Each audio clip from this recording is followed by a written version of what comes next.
All right, all right. LDBC. This is your boy, Coach Sheldon Harrison. You're live on the Coach Sheldon Harrison Combat Sports Show live.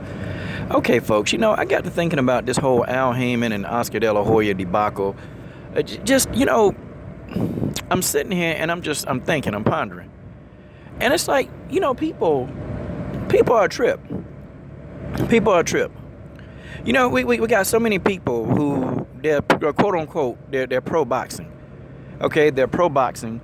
They want boxing to succeed, but then so many people want the PBC to fail. And guys, we all know what it is. We know that these people, they just don't like anything that black people do. I mean, we know this. It's pretty much factual. It's factual evidence, man, because there's no other way, man. There's no other way. There's nothing else to it. And I'm truly convinced that the people that dislike Al Haymon and they want the PBC to fail, they dislike black anything. And, that's just how it is. People can say, oh, Coach, well, I disagree. And great, you're entitled to your opinion, but I'm keeping my opinion. It is. And I've noticed, and I'm not being funny, but I've noticed that the majority of the people that want the PBC to fail are white guys. That's just how it is. The majority. Now, usually when you see a video, and even outside of out of the communities, period, outside of the boxing communities, people we don't even know, if I see a random video of a person I don't know, and if it's a white guy, normally he's talking about how bad the PBC is. He is. Like, why it's so bad for boxing? But, I thought that putting boxing on free TV, or boxing back on public TV, I thought that was a good thing. I thought that was good for the sport. I thought it was. But, I guess people, Haymon is trying to monopolize. Haymon is doing this. He's doing that. So when I looked at Ortiz and Wilder, and, Ortiz had a fight against Daniel Marks. Okay, I watched that fight. We all knew that Daniel Marks was there to be a mark. Yeah, that kind of makes sense.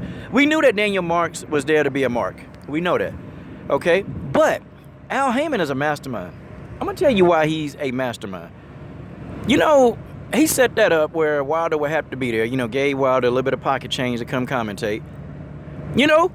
It almost had like a WWE feel to it. But the storyline is actually is real. These two, they're not playing, okay? These two, they're not acting like they hate each other. They don't like each other. They genuinely don't like each other, and Al Haymon is a mastermind for having Wilder right there. Give Deontay Wilder a little bit of pocket change. Let him sit there and commentate. And it was hard for Wilder to be objective. It really was. It was incredibly hard for Deontay Wilder to be objective. Wilder did a good job commentating. But the gloves were off when he got into the ring. Al Haymon's a mastermind. I think what Al Haymon is attempting to do, I think that he's trying to do two things. I think that one, he's trying to actually build this fight, okay, Wilder Ortiz, and I think he want to make it even bigger than Wilder Joshua. And then the winner fights Tyson Fury. Now I see exactly what's happened, because people really, Anthony Joshua now is a coward. I mean, the man point blank all but said he not fighting him, okay? When you tell somebody you ain't fighting them till 2020 and it's still 2017, then you pretty much told the world that you're afraid and you're not taking the fight. Folks, that's just how it is. That's just how it is. That's just the way that is, okay? You can come on, you can say whatever. I'm not listening to you. I don't care what you say. I'm not changing my opinion. Don't leave your stupid comment, because I'm not changing. The only thing I'm going to say to you is, so, opinion still stays the same. I'm going to say opinion not change. That's all I'm going to tell you. Because some of y'all type all this stupid stuff, and then you think somebody going to read all that crap. I'm not reading all that. I'm just going to say opinion not change. Keep it moving. Okay? That's all I'm going to say. But you're going to have people anyway who too silly. You too silly not to type a comment. It's just going to happen. I know this is a setup video. This straight up is a setup video. And I'm seeing who going to try to attempt to change my opinion. Not happening. Joshua don't want to work. So guess what? Fury, Ortiz, and Wilder, they want to work. So good. Let's start getting with these two. Let's get with these three. And I guarantee you the winner fights Fury. I bet that's going to be a big fight. Probably bigger than a Joshua fight. And then you have the fight over in the UK versus Fury. I guarantee you that fight will do better than anybody versus Joshua. Guaranteed. Ortiz, Wilder, they take the winner. Or the winner takes Fury. And have Fury have it over in the UK. Sell out Wembley Stadium, because the UK, they support their own. They'll even support Tyson Fury. Heck, they ain't gonna stay mad at Tyson Fury for long. The only person that they stay mad at over there is Eddie Hearn, and they don't like him. They genuinely, those people do not like Eddie Hearn. It is what it is. But then I look at this, the only reason why Al Haymon gets so much backlash because he's black. That's just the truth, okay? Whether you want to hear it or not, I don't really care what you want to hear. Al Haymon get it. Because I can't understand, because, a lot of these guys, they don't call Oscar De La Hoya out, man, on some of the stuff he did. Ain't nobody calling him out on the emails, okay? A lot of the fan base, a lot of the boxing community not calling him out on those emails. Most of the people stayed quiet about it. Dante's Boxing Nation said something, 78 said something. Hell, the whole LDBC mentioned those emails. Not only that, you got Oscar De La Hoya with the DUIs, messing with a 15-year-old, a minor, having sexual relations with a minor, but everybody want to keep that stuff quiet. But nobody calls him out to task. Nobody calls him out. Nobody says anything. Everybody just want to go ahead and say it's Al Haymon. Everything's Al Haymon. Then you got Eddie Hearn.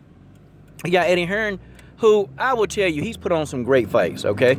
He's put on some pretty good fights. And for the most part, Eddie Hearn, I don't have everything bad to say about him, but I will tell you, he's a promoter. He's a good one. But at the same time, he the one holding up the Joshua Wilder fight. He the one holding it up, point blank, pretty much holding that fight up. But a lot of people don't really want to call this guy to task, man. And I find it funny, I find it baffling, man, that, people will just let stuff go. Now, this Al Haymon, a man, he pretty much ain't saying nothing. But see, guys like Al Haymon, I keep telling y'all, Al Haymon is well connected. And Al Haymon also is well connected with the mafia.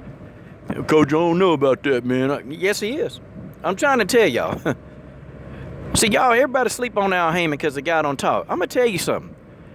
I spoke to this man before. I spoke to Al Haymon before, and I'm going to tell y'all something. He's not who you think he is. He's not some quiet type guy. Al Haymon is very direct. Al Haymon is an alpha male, straight up. And he not going to put up with he ain't going to put up with your garbage. See, let me tell you what Al Haymon is doing to Oscar De La Hoya and these other guys. Al Haymon has people around him that's picking them apart. Al Haymon ain't going to get his hands dirty. But he does have people that's picking Oscar De La Hoya apart. Let me tell you something, okay? I want y'all to understand something. How do you think those emails became public knowledge? How you think? An email from 2015, and I think the email got exposed, late 2016, early 2017, I think? How do you think those emails came to be? I want y'all to think very, very clearly, okay? See, there's people probably on the payroll that quote-unquote work for Golden Boy, but that's on Al Haymon payroll. How do you think the emails came out, y'all? You think these emails just... Because Al Haymon knew that we would say something. Trust me. Al Haymon knew about those emails when they first came out. Oh, he knew about them. And how do you think they mysteriously got put into the public's eye? How do you think Jake Donovan at Bloody Elbow, just miraculously got those emails? How do you think he got those? By magic? I guarantee you Al Haymon got people working on the inside for him, and I guarantee you, I promise you, somebody alerted Al Haymon, and Al Haymon just put him out there so the public can see what Oscar is. See, that whole scenario, it's a conspiracy theory, Coach. No, listen. This is no conspiracy theory. This is straight up. And then Haymon just sit back in the wind and let everything take its course. I guarantee you something else about Oscar De La Hoya is going to come out. I told y'all this a year ago, that Al Haymon's job, he's going to completely pick Golden Boy apart. But he's going to do it over time. He's going to do it over time. I promise you. See, the emails, that's just the start. I'm telling you, and when Coach Stradamus tells you something, there's some big thing that's going to happen that's going to just take Oscar De La Hoya under, that's going to probably force him to sell Golden Boy, or, okay, it's going to severely cripple Golden Boy to where they can't do a whole lot of anything. What does Al Haymon have up his sleeves? What's next? I wonder. This is your boy, Coach Shelton Harrison. I'm done. What are you guys waiting on? Subscribe.